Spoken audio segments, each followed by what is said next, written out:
Welcome inside the studio. My name's Zach Mosteller, and you are listening to ZmoSports. This page is about real sports conversations, honest analysis, and breaking things down the way fans actually talk about them. No forced hot takes, no chasing trends, just informed opinions, game breakdowns, and respect for the work that goes into the sport at every level. Joining me today, high school baseball coach. He's been around the game for a very long time, so we'll welcome in Coach Jones, man. Welcome. Zach, thanks for having me. Really excited about being here. Yes. So you've been around the game for a while. You've seen the game inside and out as a player and now as a coach. So I just want to get your history, your kind of route into being the head guy over there at North High School. Yeah, absolutely. I'm an Evansville guy, so I went to Bosse High School. And then actually when I was playing Legion ball, my head coach was Mike Gady, who became the USI baseball coach back in the day. So he recruited me to USI. So after Bosse, I went to USI and played and loved it. I mean, it was the greatest time. You know, playing college sports is so fun. We had such a tight-knit group, and, you know, we still take a golf trip together with the guys I played baseball with out there. And That's fun. just a really good group of guys. And then when I was finishing up playing ball at USI, I started coaching a little bit. Now, I had a broadcasting degree, but I started coaching and I loved it. I mean, it was awesome. I love working with the kids. I mean, I like being outside. I love, just being around the game of baseball. And so I actually had to go back another year and I got my teaching license. I had a history minor. Yeah. And so I did that and, completely sort of changed course a little bit. And I love broadcasting and I did the games out at USI on the radio for basketball, and then we did soccer and stuff out there. And that's when Yeah. Bruce Pearl was out there and Chance Dugan, and the girls basketball team was phenomenal. Rick Stein was the assistant coach. So it was really good basketball during that time period. But looking back, I mean, it was the smartest thing that I did, just because I love doing what I do every day. And Yeah. so got my first teaching job at Washington Middle School, which is a feeder for Bosse. And so I helped my head coach, who I played for in high school, Robin Courtney. And then when Robin retired, I took the job at Bosse. And so from 05 to 12, I was the head coach at Bosse. And then got the North job in 14. And so I've been there ever since. This will be my 12th year. So this will be my 20th year as a varsity head coach. Wow. That's Makes awesome. me, yeah. I know. We had Braden Hebner was a shortstop of mine. He graduated a couple years ago. And I actually had coached his dad. And so it was the first time I had a dad and then the kid. And it's like, you're getting old when you get to the point where you have a dad and a kid. Yeah. Coaching both of those guys. But I've loved my time at North. Great people out there. Yeah. You know how it is out there. I mean, it's a wonderful place. My kids go to school there. And so just proud to be a Husky. And so it's nice coming on a show of a former Husky. So that makes it even more special. I tell my fiance all the time, dude, I miss the high school athletics part. Like, I miss going out to practice every single day, competing for a job, just being around with the boys. Like, people take it for granted, and I was one of those that did in the high school level. So, but yeah, dude. So, are you thinking about going into maybe collegiate in your next route, or do you want to stay at the high school level? It's funny, kind of looking back, because when I stopped coaching at Bosse, and actually I didn't coach for a year, I kind of did the what ifs, should I get into college, kind of where but kind of looking back, to go into college, you almost have to do it as soon as you graduate, because the jobs, like the pay is so low. I mean, it's ridiculously low at the college level when you first start. Now, when you're, get a head coaching job at Indiana State or wherever else, obviously the money's gonna be really, really good. But biding your time and paying your dues, if you have a family, it's really not feasible. Right. Kind of go that. And over the years, I'm a high school coach. I love dealing with these guys, and it's my personality. I can, I'm hard on them, but at the same time, I still have their same humor. And Yeah. it's one of these things, especially at North. We've built a pretty good program over there on the baseball side of things, and I probably got 15 more years in me to coach. I want to retire being a Husky. Yeah, of course. I always talk to Simpson all the time. Like, damn, I wish I would have played baseball with you, man, because we talk every single day. He was a good one. It's crazy. The Simpsons are still coming through North High School. Yeah, they are. Yeah, they are. They're last ones coming through. I have Emily in class. Yes. So, yeah. Yeah, that's hilarious. We're gonna get into some of the college aspects of NIL transfer portal in a little bit, because we are talking about college. Now, knowing what you know now with the college and the way that it's going, would you, as a high school coach that would want to go into that college level, would you want to coach back then or right now?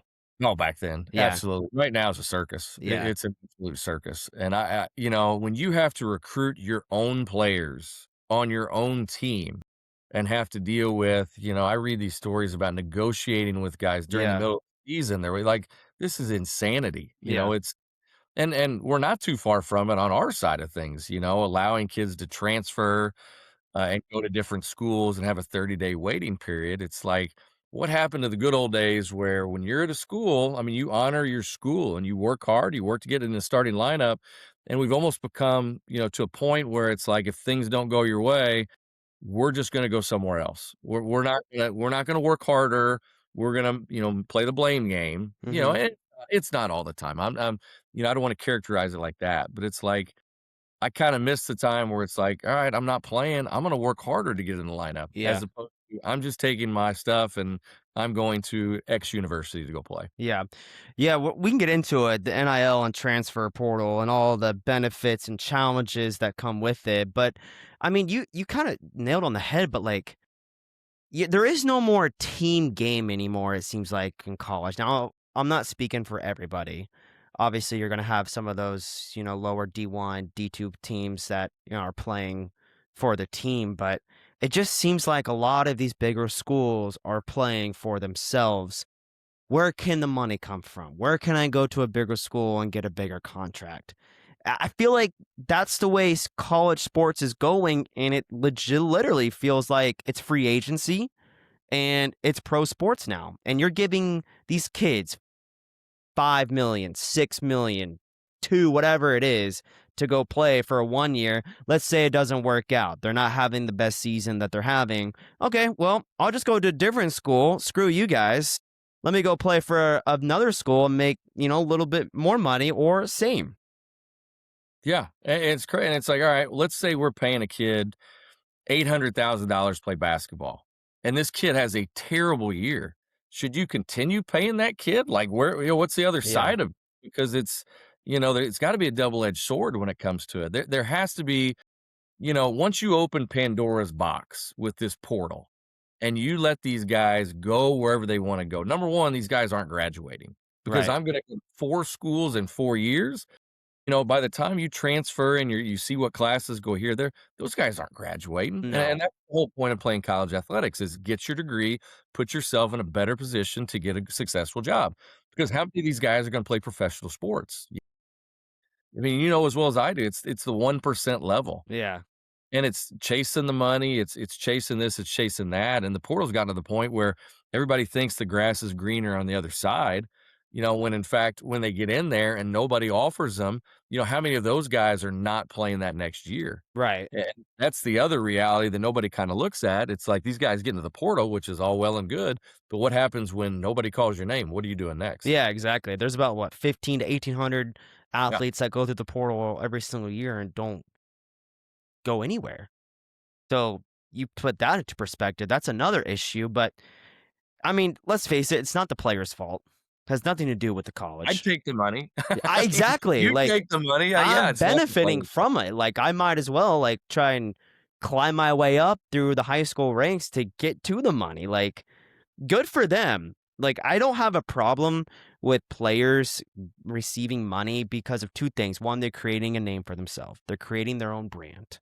And two, they don't have to work another job to where they're, facing 12 hours a day between school and practice and then turn around and go work out at a fast food restaurant or it doesn't matter to try to make ends meet so they have a place to stay.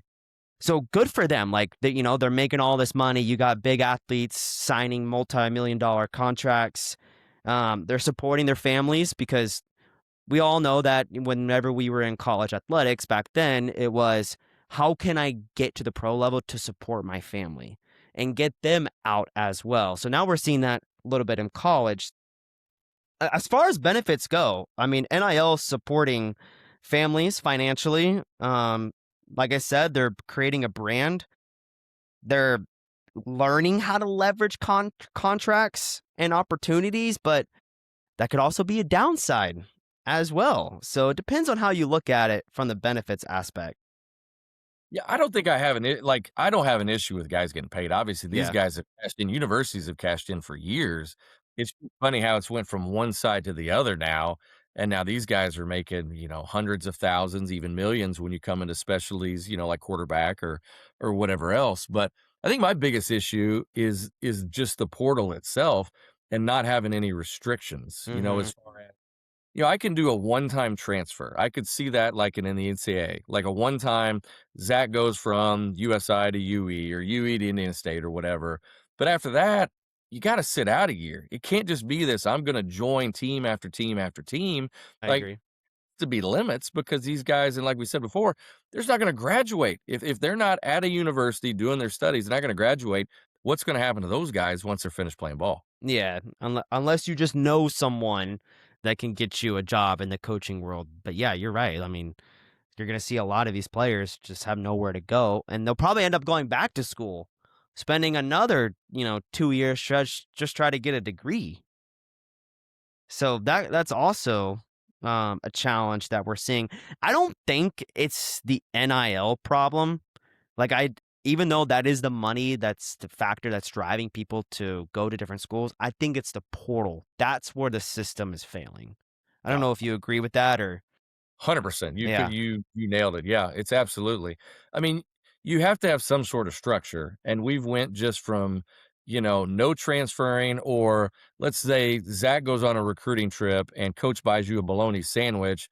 Now that program's hit with a 1-year ban. Like, Yeah. that's where we were at before, and now these guys are just moving left and right, like at, a Yeah. crazy level, and Well, that's confusing, I think, for everybody. yeah, and I think the other part of the problem is it's these. I mean, it's the fact that you can just hop on the phone, call a coach, "Look, I wanna come play for you," or a coach calls you because you're in the portal, and then there you go, you're off to another school in January when you're in playoffs for college football.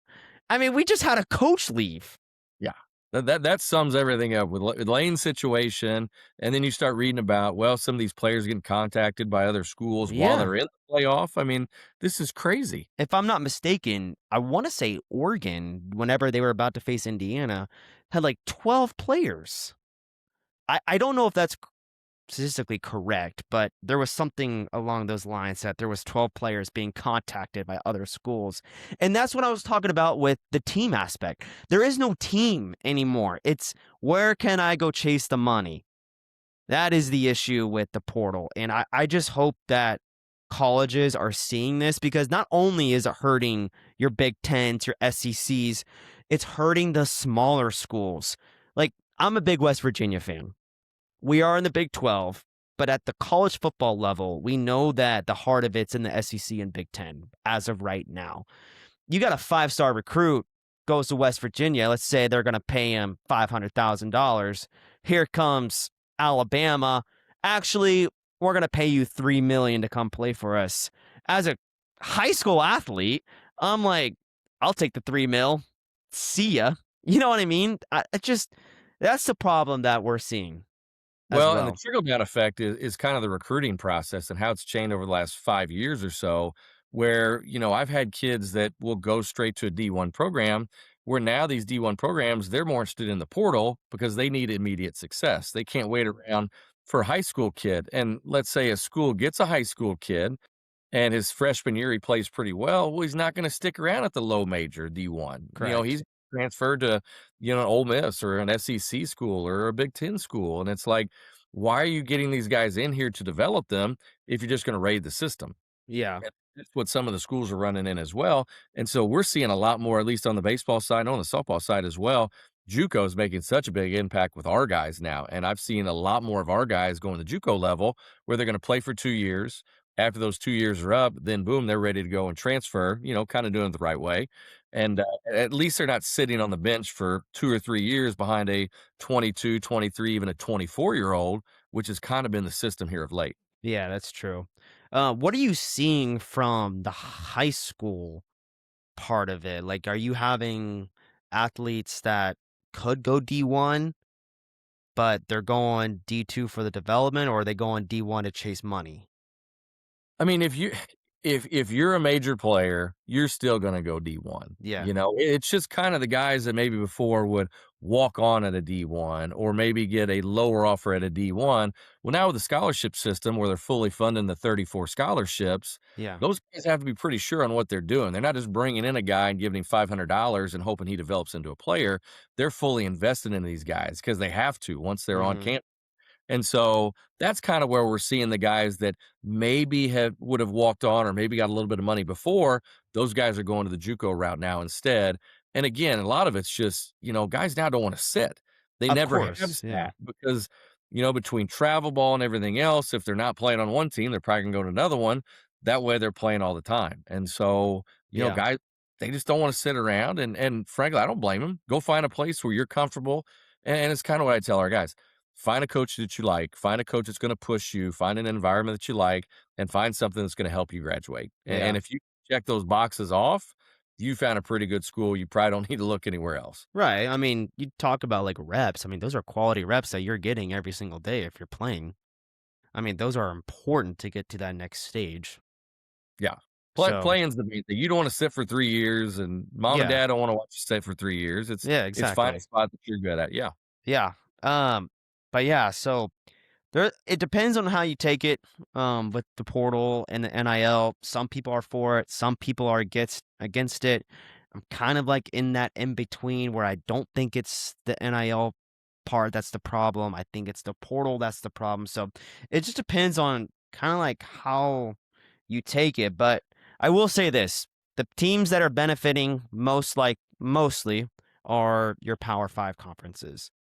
You're you're not gonna see, these lower D1 schools gonna make any type of impact when it comes to playoff experience heading into the postseason. And it's just now basketball might be a little different because basketball is purely just based off a game of runs, which I've talked about in my last podcast. But football, you open up to 12 teams, a number one versus a number 12.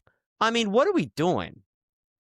Like, And I'm the biggest IU guy ever, and so if you can do the portal right, like Coach Signetti, I mean, you have a world of opportunities, and football especially, I mean, how many times as you're growing up, we see Clemson, Alabama, yep, Georgia. It was like the same 4 teams yep, every single year, and it is nice seeing the new teams, and, being an IU guy, like, loving IU, this has been the greatest 2 years of my life watching yeah, IU football, and that is really cool, and it's nice seeing that.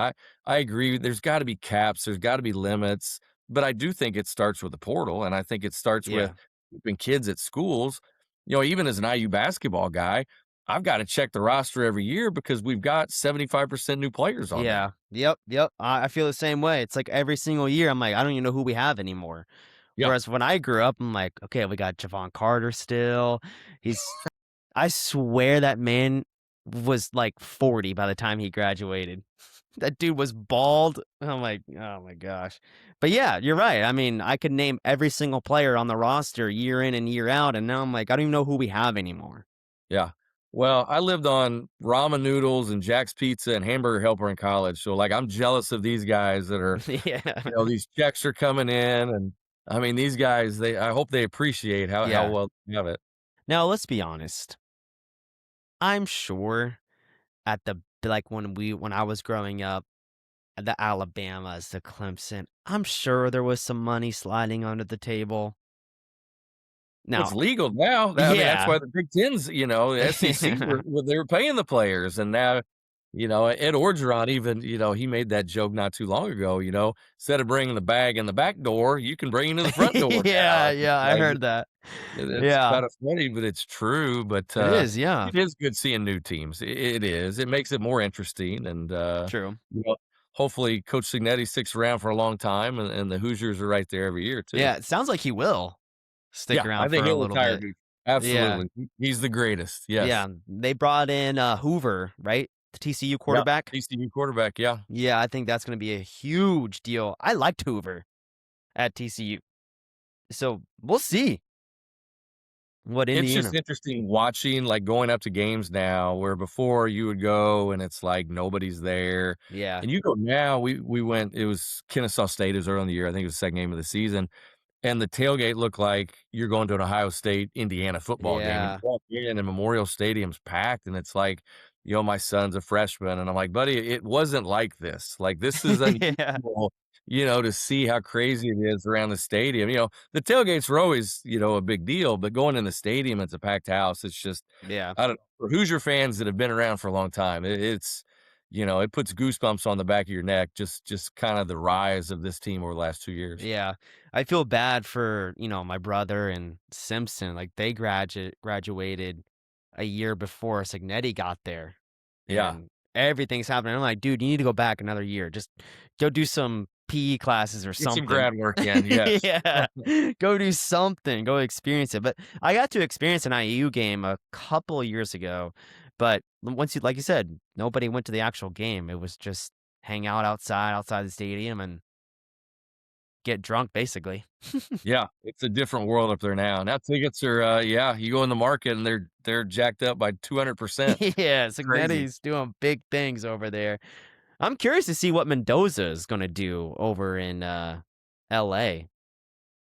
I mean, it depends on the supporting cast. They have Genty, so, he'll be good. I mean, or Las Mendoza's a Vegas, I worker. meant. Sorry. Yeah. No, no, he's a worker.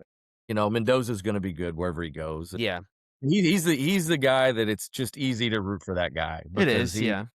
and you played, being a team sport guy, like just watching that and how much he cares about his teammates, during their run, like Coogan, when, they gave him the MVP award. It's fun, that the line just loves him and those guys love him. And when Yeah, you have like that, or a player of that level, when your hardest worker is your best player, your team's going to be pretty good. yeah. It's just, it was fun watching him all season. He's got a big mentor over there too, so we'll s TB, yeah, Yeah, TB's all right. Yeah, yeah, TV's pretty good. he's okay. He's sitting right here. Alright, so we are 35 days away from MLB. I am so excited. I have been waiting for this. Me and Levi talk about MLB all day long, every single day. So, dude, we've got some power rankings. Fox released their new power rankings for the season. Uh, Questionable, I think. We'll get your take as well. So, here's what they got in order: Dodgers, Blue Jays, Mariners, Yankees, Mets, Cubs, Brewers, Red Sox, Phillies, and Orioles. Now, I put their WAR beside each team, their projected team WAR as well, and they are not in order, but I think obviously the Dodgers are number one. I mean, that one should be pretty obvious. They probably should go back to back. And dude, is it me or do the Yankees? I feel like they should be at the number 2 spot. Same roster. They won 94 games last year. Yeah. I think the issue with the Yankees this year is gonna be the division's gonna be better. I think the Yeah. Orioles are gonna be better. I think the Red Sox are gonna be better. I know they lost Bregman. Blue Jays aren't going anywhere. The Rays are always good, regardless of who's on that team. And Yeah. so when you look at 90 wins, it's a lot of strikeouts in that roster, but they That is also a lot of on, strikeouts. 3, 4, and 5 in the rotation. Those guys score about 11 runs a game. So I don't know. If I was taking I would probably go the under with the Yankees, Really? Okay. just because of the division, and Yeah. It's a hard that's the division. biggest reason why. Yeah. So their line is set at 90.5. There's a lot of 90.5s on here. I got the Mariners, got the Mets, the Yankees, and you might as well put the Phillies up there as well because they're 89.5. But yeah, I mean, talk about the Mets and their offseason. What a huge offseason for them. Polanco, Peralta. Yep. I know they got rid of Pete Alonso. He's over in Baltimore now, but that's another team that could very well be up there for number 2 spot. Lost your closer. Yeah, Nemo's gone. Losing Yep, Pete Alonso's big though. that's I mean, huge. I'm a huge Cubs guy, and so for years the rumors were always Pete was coming to the Cubs. I thought he'd be a great fit at Wrigley, but Man, he would, huh? He would. That guy hits, but, I was really excited with the Bregman pickup, and just the more I read about this guy, he wanted everybody's personality traits when he signed. He wanted to learn about everybody, their family, what kind of player they are, and I think that says a lot about him. I think he'll bring a lot to the clubhouse there. So, the Mets are an interesting team. That's a lot of turnover, and again, that's another really good division, a lot Yeah, like the AL East. The NL East is gonna be good. Are the Braves gonna be healthy? We know the Phillies are gonna be good. yeah, of course. How does New York kinda fit that? Yeah. Fangraphs released their projected World Series percentages, and they have Atlanta as the number 2 spot. They have like a 10% chance of going to the World Series. Actually spoke about this on the last episode with my buddy Ryan. I think that the Braves are going to the World Series, and I actually put a future down whenever the season Wow. ended. I did. There's something about that team. Horrible year last year. A lot of injuries. They are due for a bounce back year, I think. 0-7 start to start the season. They had just injury after injury. It's Yeah, like they couldn't get out of their own way, and yeah, I think those guys are healthy. I do like Atlanta a lot. Yeah. yeah. I actually just threw a future down today as well. I took Acuna to win MVP as well. You sent me this list, and I was curious because the Dodgers are projected, Yeah, at 103.5, that's and a all lot. time, which is insane, right? Like, all time, there's been 14 teams ever in Major League Baseball history to win 104 or more games. Wow. So to project them that high is, I mean, that's saying a lot, right? Like, that's a Yeah, ton of wins, and I know they're good, and I know their roster is, it's stupid. Like, let's be yeah. honest. It's Payroll's ridiculous, but well, that's a lot of wins, man. That is a lot of wins. yeah. I mean, that's another subject that we could get into as well. Is payroll across the MLB. Oh, well, Like, this may be the last year of the MLB for a little bit. They yeah. kinda continue. We'll get into that in a second because I was actually going to put that on our segment today, about caps and floors for the MLB, which we can get into because I'm kind of curious on what your thoughts are on that. But yeah, dude, 103. This is all FanDuel, by the way. So FanDuel had all of these out there. I kind of just went through and looked at whether or not who the top 10 were as well, but for over unders. But yeah, I wonder, I should have done some research on this. How many teams have a projected WAR of 54.4? I Just can't remember a team with 103.5 is their mark. yeah. Like, that's insane. And to think that it's like, well, they probably should be over, that's, Yeah, I mean, a lot of things have to go right, but that's that's true. that roster's incredible. Yeah, I mean, Shohei is a completely different animal, and I actually saw something today. Is who is the bigger icon in LA for their time? Was it Shohei or was it Shaq? I think from a Japanese market, it's gotta be Shohei, right? Yeah, Like, of that's, course. I mean, it's fun. Well, Cam Decker, you remember Cam went to North. Cam's Yeah, in the Dodgers organization, and he'll be at high A ball this year in Michigan, up in Midland, and we talked to him about his spring trainings and kinda what is it like with the Dodgers, because you got Mookie Betts and you got Freddie Freeman and everybody, and he goes, "One of my first games, I'm at second base, and they switch guys out, and I didn't know it. I look behind me, and Mookie Betts is at shortstop." And he's like, "This is incredible." And he said the amount of media that are there for Shohei is just like, it's unreal. He goes, sure. he said it's a traveling circus. Like, there's just so many people because there's so many personalities and so many big names. And I mean, that team is, and the organization, just depth wise, Yeah. with A ball, double A. I mean, there's so many good players in that organization, so many good coaches. I mean, Cam couldn't be in a better system than the Dodgers. Yeah, that's actually really cool. Now, did he get drafted by the Dodgers? Got drafted out of high school. He'd signed with UCF, Central Florida, and then got picked in the 18th round by the Dodgers, and so he's been with them. He was at Rancho Cucamonga for about a year and a half, and then last year was up in Midland. Got hurt a little bit, had to go back to spring training for a little while, and then went back to Midland and finished the season. We took the family up and watched him play a couple of games, Cool. August, which was It was really cool. Midland's an incredible city. Dow Chemicals, they're all their headquarters and everything there, so everything in Midland is, Dow Chemical Stadium, Dow Chemical Road, and Yeah, it's a neat little town, and Cam says the people there are tremendous, it's awesome. and his teammates are, man, I mean, they've got some players. No, I'm sure. Is he in single high A ball or is he in double A ball? He's in high A, so he'll Okay, start at Midland this season. Yeah, gotcha, gotcha. And just try to work through the ranks.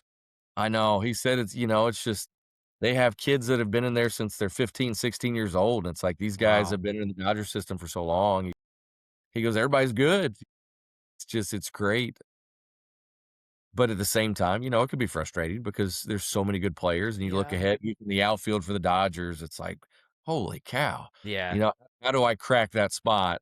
So he just keeps working and getting better every day. Yeah, I mean, that'd be awesome. Just see how far he can go within that career, man. That'd be really cool. You have to keep me updated on that. Yeah, yeah, absolutely. Um, and going into, all those different systems, the high A, double A, triple A, my brother and I were having a debate last night was what is the hardest sport to go into? Like, it's gotta be baseball. There's so many levels. I mean, Right. and it's just checking, getting through each one of those, and whether it's, you figure you're playing 144 games in the minor league schedule, just injuries alone. Yeah. You get beat up and, another guy takes your spot. I mean, it's just there's a lot of luck to it. I mean, there's so many good players, but you gotta get a little lucky every once in a while. Yeah. Well, the hardest thing to do in sports in general is to hit a baseball. So you put Well, that into perspective. and they say, a lot of the hitters say it's easy, which sounds stupid. It's easier to hit at the Major League Baseball level because those guys have control.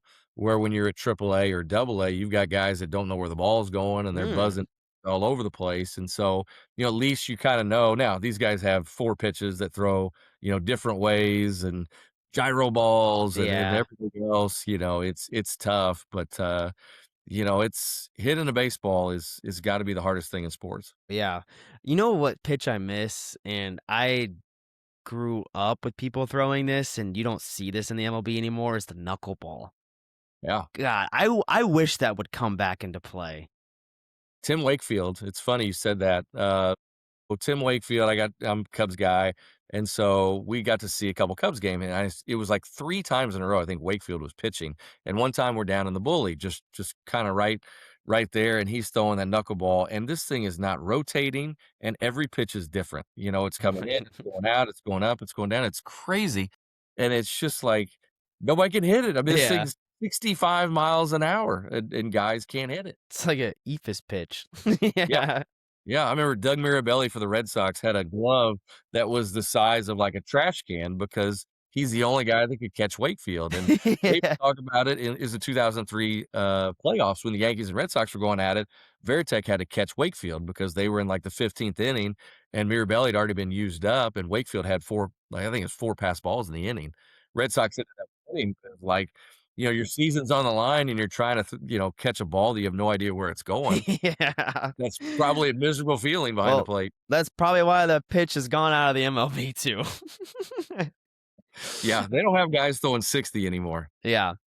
Okay, going back to this list, they got the Cubs ranked at number 6 as far as your top 10, with the Brewers literally right behind their heels.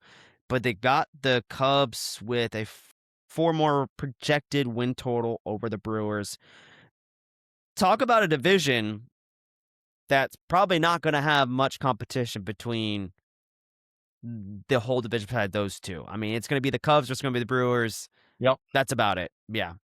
Every year I feel like I'm writing the Brewers off. They win 95 games, and I'm not sure how they do it, and it's just their starting pitching seems to be so good every year. I love, we talked about it before with Bregman. I like Cabrera. I like the pickup from the Marlins. I think he's gonna help the rotation. Yes, And I do Justin too. Steele, yeah, Steele gets back healthy with Horton, Yeah. uh, Shote. I mean, it's a good group. I think they'll score more runs. I'm Yeah. excited. I'm excited about the Cubs this year. I hope they get off to a good start, and Yeah. it should be exciting. That was a heck of a run last year. I know they came up a little bit short. It'd been a long kind of stretch there, after the World Series win in 2016, there wasn't a whole lot going on for the Right. Cubs going the right way. Prices were going up, but the win total wasn't. Yeah. Bushman had a great season. He had 34 homers. Yeah, Bush is a fun player to watch. It's funny, actually, one of Cam's teammates, he was in the Michael Bush trade because the Cubs got him from the Dodgers, and Wow, he okay. Yeah, played the yeah. state.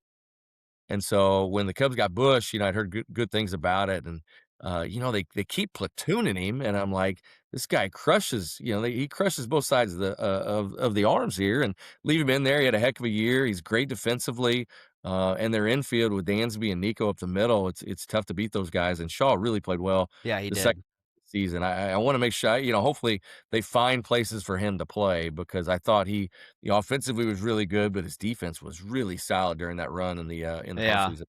They got Ian Happ and Pete Crow, so you guys are looking solid over there. PCA, yeah, PCA is Yeah. a fun guy, but yeah, my son, he likes watching PCA play. He's Yeah. yeah, he's wild out there in He's the got outfield. so much speed, man. He'll get to any ball. Yeah, he's not scared of the fence either. That guy's No, crazy. Yeah. no. You know who's else not scared of the fence? My buddy and I were actually just looking at this clip was Ryan Hensley over there in the Volunteers when he ran into the wall and his eye black got tattooed into the Yeah, wall. yeah. In the College World Baseball Series, which was fun. But yeah, they put a marking over in Tennessee for him. They've got like a little eye black paint on their wall back there For in the what? left. For Rumsey? Yeah. Yeah. So he caught it's funny, that night, Rumsey got hurt, and, he wasn't sure if he was gonna play. He calls me. We were actually up in Indianapolis. My son was playing in a tournament, and we were at an Indians game, and I said, "Man, how you doing?" He's, "Oh, my shoulder's killing me, crashing the wall." And, he goes, "But I'm playing." He goes, "I don't care what they say. I don't care if doctors tell me." He goes, "I'm playing. Gotta make sure that we're in there. It's game 3 against, how many times you're gonna play Yeah. against Tennessee." And then, when Vitello, made his post-game comments about Ty, that was incredibly cool. Yeah. Yeah, that was awesome. That was So, cool. super proud. Yep, yep. Uh, they've got the Orioles on here as the number 10 team, which, to be honest, I think that they put them on there just because of Pete Alonso. I don't think if he's on that team, I don't think he makes the list or the Orioles make the list. But that could be a team, man, that can go 87 wins with Love the Orioles. Love them. like Gunnar Henderson, Henderson. wow. Oh, dude. Oh, Holiday, Henderson, they just couldn't stay healthy. That Yeah, was another kinda like the Braves last year. They couldn't stay healthy, but again, that division, I mean, that's a tough division for yeah. those guys, but, yeah, having Alonso in that clubhouse, it's a good group, man. That'd be a That is fun a to watch. great, great group. Uh, but yeah, other than that, I like where the Phillies are at on the list. I like the Red Sox. I think the Brewers are pretty fair. You could honestly switch between the Cubs and Brewers on that spot. Uh, the Mets, like I think the Yankees should be at number 2 just based off their offensive loan. Let me get your take on this because we talked about this last podcast. Cody Bellinger or Kyle Tucker? Who you taking? Oh, can I go? Neither. I watched Sure. both of them in a Cubs uniform. I don't know. Bellinger had a great year, that second year with the Cubs. He was really good. He shortened his swing, and that's the thing you saw with the Dodgers when he was with him. His swing was so long. He'd get with 2 strikes on him, and it would just be strikeout, strikeout, strikeout. He Yeah, really shortened up with the Cubs, and he was excellent that year with them. Tucker was frustrating, and, just reading some of the stuff, and, whether it's true or not, who knows, but, that Tucker, wasn't locked in or yeah. engage with the teammates. Yeah, and who knows if it's true or not, but I think I'd take Bellinger, if I had to. There's no way I would pay a huge amount of money, I don't think, for either one of them, and I think it's tough now to write a $200 million check just Oof. with injuries and everything else. It's crazy. Yeah, Now Bob Jr., I'd write he could have a blank check. I'd give that guy yeah. that guy is the most. I wish he was in the National League because he is such an exciting player, and I watch so many of the Cubs games, and it's like I don't get a chance to see him as much as I would like to, Right. but Yeah. he's just incredible. What an incredible talent. Yeah, I don't know if I would pay 240 million for Kyle Tucker because they're paying what? Cody Bellinger 120 or is it 140? I think 160? I is it don't know. Yeah, 160? But it's a lot. for a for a guy whose last season, Kyle Tucker actually had worse stats than Cody Bellinger did in all the major categories. 240 million, it's kind of like a slap in the face to all the other owners across the entire league, which we can get to as well. Wow. Payroll owners that are in big markets, MLB has to change something. They've got to put a floor, they got to put a ceiling on something that I think. Now, if they do that, who knows what's going to happen with the Major League Baseball Players Association, but the rate we're going at now, like, is there going to be a lockout for next year if the Dodgers win it all? Like, Yeah. If you look around the league, like, and if I ask you, what's the best structured league when it comes to finances? What would you say? I would probably say NFL.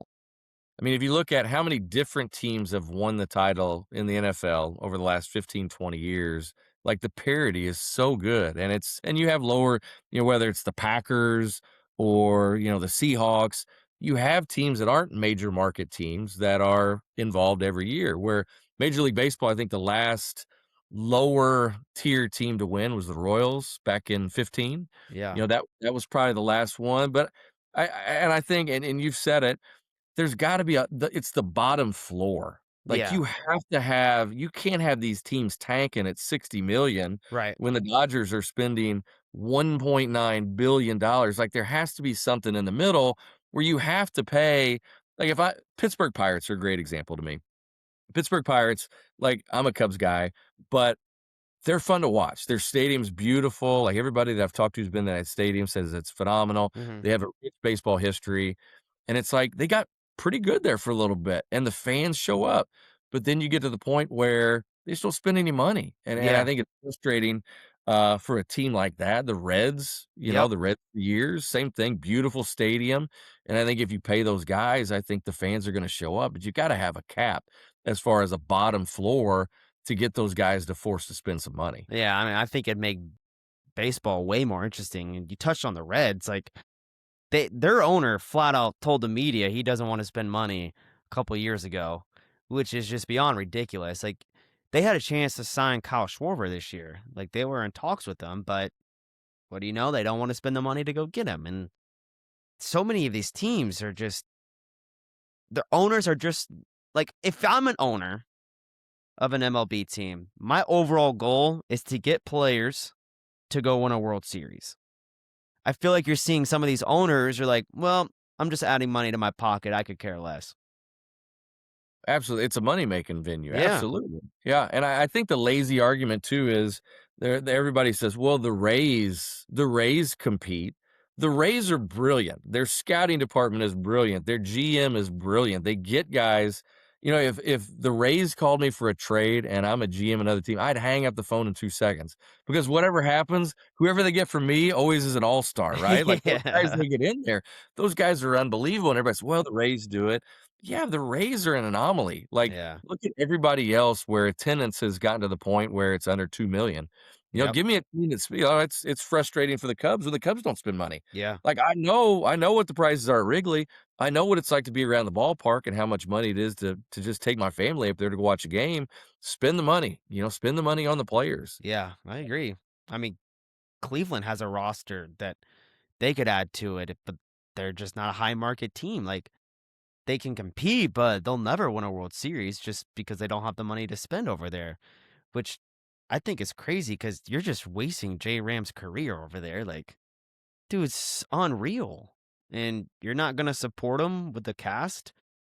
So I don't know. There's just, yeah, it's weird where the MLB is at. And they've never, I think they've never had a cap or a floor because of the No, MLPA. the union, yeah. Yeah. So I don't know. People will talk about it as like, yeah, they should or they shouldn't. I think it's kind of up interpretation of how you feel about it, but I don't know. I don't know where baseball would go if it had it. I don't know if we would even have baseball if they added a floor or a ceiling, but who knows if we'll have baseball next year if the Dodgers win it again. Right, right. And I think you have to have both ends. I think you have to have a cap, and I think you have to have a floor. There's Yeah. gotta be something. Now, could the cap be something ridiculous? Absolutely, but we have to get these teams spending. And I think Yeah, I agree. if the Players Association is gonna go for anything, you gotta have that bottom level pretty high to get the salary or get the money coming in. I think Yeah. that's the only way to agree to a deal when it comes to that. Yeah, because it can't just be the Mets and the Yankees and the Dodgers. Like, other teams, like, we as fans need it. Like, we wanna see other players go somewhere. I'm surprised the Dodgers haven't even tried to go sign Bobby Witt, for God's sakes. Like, they got the Let's money. Well, like the Tigers, you have Scooble, who's unbelievable. I mean, this guy is incredible, and it's like they know they're not gonna be able to sign him, and as a fan, it's gotta be so frustrating watching your guys Yeah. who you know could be a potential Hall of Famer that your team can't afford him, and he's gonna go to one of 5 places and go Yeah. sign that contract. It's ridiculous, honestly. But that's just where baseball's at right now, and it's um talking about Chicago, this is kind of off subject. Did you see that the Bears might move to Indiana? The Hammond Bears, absolutely. Yeah. Yeah, somebody had a Mike Ditka sweater that said Hammond across it, earlier that was on Twitter. That was kinda funny, yeah. Yeah, I don't know. That obviously hasn't gone through completely yet, but that's pretty funny Yeah, that we're gonna see another Indiana football kinda team. surreal to have 2 Indiana football teams, absolutely. Isn't that weird?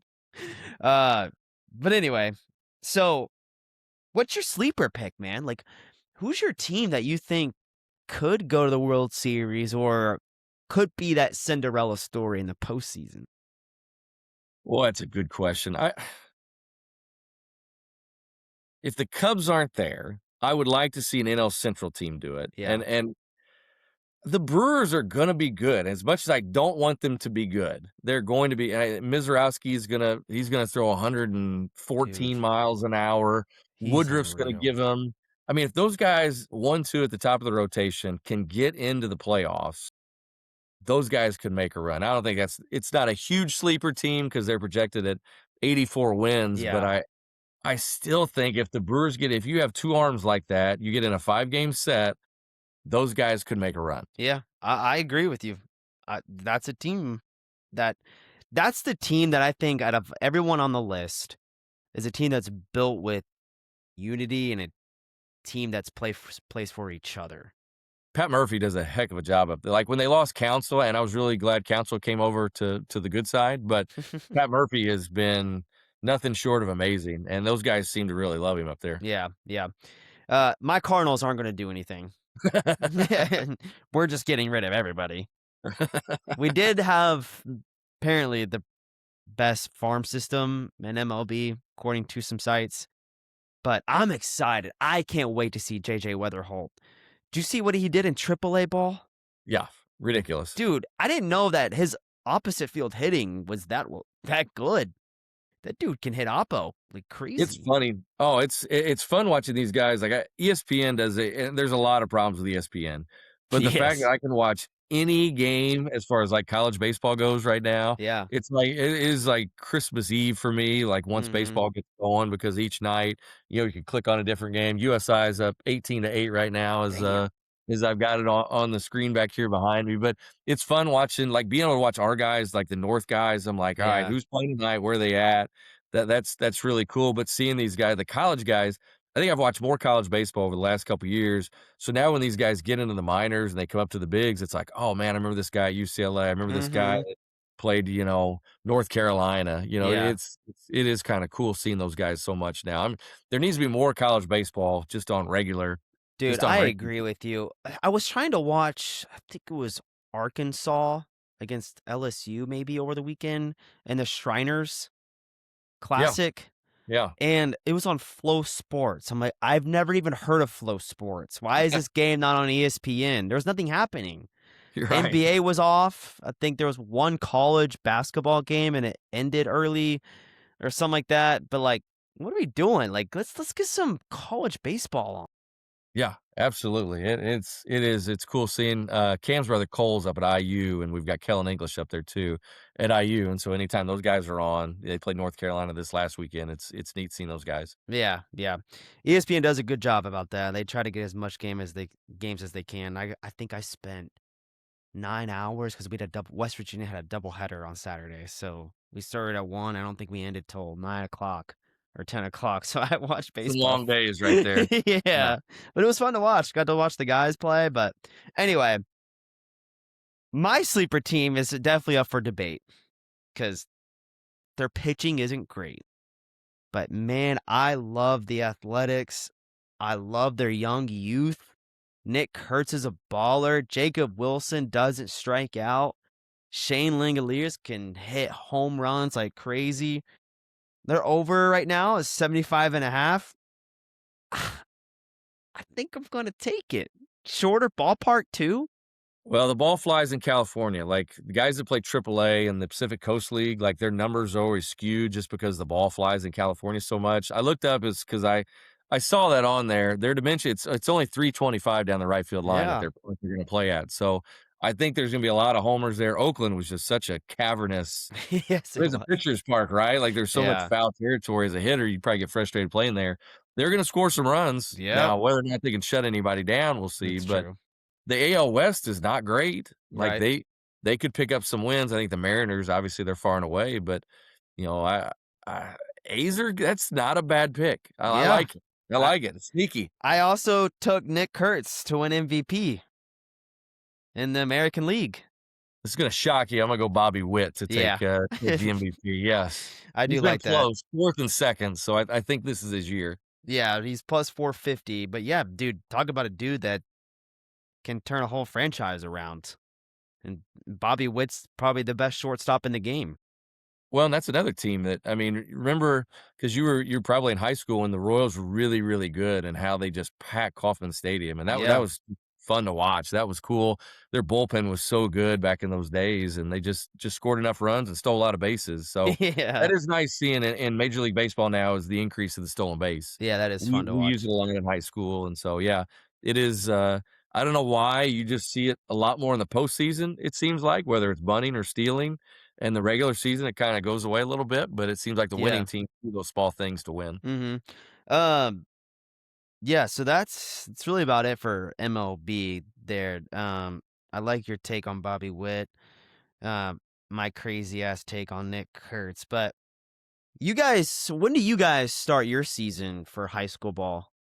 So, officially, our first game is April 1st. Okay. We've got 3 games that week. It's nonstop now. I mean, we start in September, so we've got 2 roughly 7 weeks to practice. Then we're in the Okay. weight room, and then we start back up again in January. So, we've been practicing the last couple months. Mhm. We've done lives the last 2 days. It's been nice being outside. We were inside for a while, so anytime you get back out and the last 2 Yeah, days were 70 degrees, it was awesome. Good energy with our group. A lot of guys back from last year's team, it's which awesome. was a ton of fun, man. That playing at Victory Field was an Yeah. incredible experience for our guys and our coaching staff. Like Mhm. it was cool. And so our guys just having a little bit of taste of that kind of run is just it was a different feel when we got back this fall and just a different vibe. And our guys always work hard. They're always at the cages hitting, but it was just something different about having a little bit of success and wanting to get back to that same spot that we were Yeah. in the postseason. Um, who was the pitching coach when I was there? That was Sean McGeorge. Is he still there? He is in Gastonia, North Carolina. He's head coach down there. Awesome. Good for Yeah, him. That's yeah, good amazing. guy. Yeah, Do you guys have any of the same coaching staff when I was? it is now since you were there. It's pretty much Coach Show was on staff. Yeah. Obviously AD now. So So Coach just you. Mauser. Yeah, it's just me. Yeah, I'm still here. Still Good. here for year 12. Yeah, but, Awesome. Yeah. no, field's in good shape. We're starting to green up a little bit, and, Yeah. we've got a tough schedule ahead. Our schedule is pretty challenging this year, which is good because we do have a lot of guys back, and so we're, Yeah. gotta get the boys ready to go. Yeah. Who do you guys open up against? The first week we play Memorial game 1, but then we play Carmel, game 2, and Bedford North Lawrence. So both those teams Carmel, obviously, I mean, that's a big school. Yep. You guys They're good. travel there? Little tournament over in Bedford we play in. Okay. We have a tournament in Evansville. It's the Dan Sparrow Invitational. We've got Garen Catholic's coming down. Garen Catholic is coached by Dave Schrag, who was the UE baseball coach, Uh-huh. when they were really good in the early 2000s. They've got a kid going to Alabama. They're really good. Pendleton Heights has a kid going to Purdue, and then we've got a team Silver Creek that's coming in that has a couple kids that are big time players. So That's that'll be awesome. yeah, that'll be a fun one. We have Mooresville coming in as well. Mooresville has an Alabama commit that's 96, 97. He's really good. Hogan Dang. Guiney's brother is on that team. Hogan's up at IU. His brother's a heck of a player. His dad's on staff at Mooresville. They're Yeah. coming in to play us, and so we have some pretty good teams on the schedule. I think it makes us better in the postseason, win, Well, of lose. course. It's just great seeing good competition, and, probably the best part, we've got 18 of our 28 games are at home this year, so this is like Oh we've got an my SEC god. home schedule this year, so this is really nice. That's Yeah, we're sick. excited. Yeah, we're excited about that. Do you, I don't know if you're allowed to say this or not, but do you have any type of guys that you think are gonna go play D1? We've got so we have a junior pitcher, AJ Baggett, he's committed to IU right now. Awesome. We've got a couple arms that potentially could. Of our senior group, we've got 4 guys that are playing JUCO ball next year.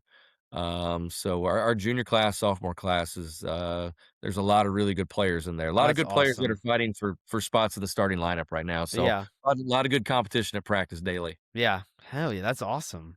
Yeah. Yeah. Well, dude, good luck on the season. Thank you. No, I'm we're super excited. Yeah, I'm gonna have to tell, Simpson we gotta go catch a game You gotta come soon. out. Yeah. Yes. You Tell know, them to he's pick up up in New Emily's in York class. now. Yes, I know, I heard that. Yeah, he's living up Yeah. there. I told him, so him and I are starting our baseball tour this year to where we're gonna go visit every single ballpark, uh, throughout, X amount of years. So we're gonna try to do it in under, I think, 15 years. So you start Northeast? Is So that the first leg? yep, so we're starting with Yankee Stadium and, Citi Field. Nice. Yep. I have not been to New York, like, New York and Boston, it's on my things to do, like, that's the one place I haven't been, Dude, so I toured Yankee Stadium. It was gorgeous. It's definitely a place you gotta go check out. I'm really upset I didn't go to old Yankee Stadium, like, Yeah. kicking myself for not getting up there before they tore Yeah, it down, so I think the year we went was when did that get built? Was it 2015? 12, 13, somewhere 13? yeah, somewhere in that area, yeah. Because I think that was the year that it was in its 2nd year, I think. There S was nothing cooler than old Yankee Stadium rocking when Mattingly hit his homer back in '95, and Yeah. that place was, that was electric, but Yep. yeah, that the Northeast is a good place, like Camden Yards and Mhm. yep, that'd be, definitely a fun tour. Dude, Don Mattingly was my hitting coach for a little bit. He is I got to coach 2 of his kids, actually, this is when I first started coaching, and growing up, I had 14 Don Mattingly posters in my room, like, I worshiped Don Mattingly, and then I got to coach Taylor and Preston, and so I was sitting in a hotel room with Don Mattingly talking baseball, and it Yeah, was that's like, cool.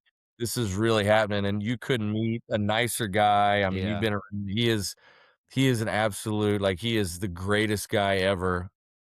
We do our Night of Memories, like, the Hot Stove League does the Night of Memories in Evansville each year, and Donnie's always one of the big guys there, and it's incredible because every year he signs for 2 hours straight of autographs, and then people are paying, Wow. 50, $60, but it's like everybody in Evansville surely has his autograph by now, but it's every year, it's like the running joke. We may have George Brett, we may have whoever, Donnie's line is always gonna be longer, and so this year finished up and Donnie signed everything, and I was sitting with Cam Decker, and he gets done, and it's Bossy High School's coach, his name's Drew Hudson. Drew went to Mhm. Central. Yeah. Drew's son couldn't go to the Night of Memories because we had the big snow that night, and it was terrible, and so Drew's like, "Don, I really my son wanted to see you, want to talk to you," and Don goes, "Well, just call him," and so Drew puts FaceTime on his phone, and there's Donnie, who had signed autographs for 2 hours straight, goes on FaceTime and talks to his kid for the next 5, 10 minutes before going in and doing other stuff, and that That's just awesome. who Don is, and I know people know how great of a baseball player he is, but man, you talk about Don the person, there's Yeah. no one better than that guy. Yeah, that's a cool story. Yeah, puts you in perspective how great of a human he is, so Yeah. Yeah, Don would do anything for anybody. Yeah, Yeah. he's truly a gem. He's awesome. Yeah, he's cool, dude. Well, coach, I appreciate you being on the show, man. It's been a pleasure talking to you and your perspective on NIL, portal, your coaching world. It's been a pleasure. Man, it's great seeing you again, Zach, and Yeah. anytime, love to come back. This was a ton of fun tonight, Good. Yeah. so We'll get you back on for whenever the season starts. 'Cause, dude, I can't wait. That's all I think about is MLB season. I know. Get you out to Husky game this year. Of course, of course. Well, I appreciate it. Thanks, Zach. Yes, thank you.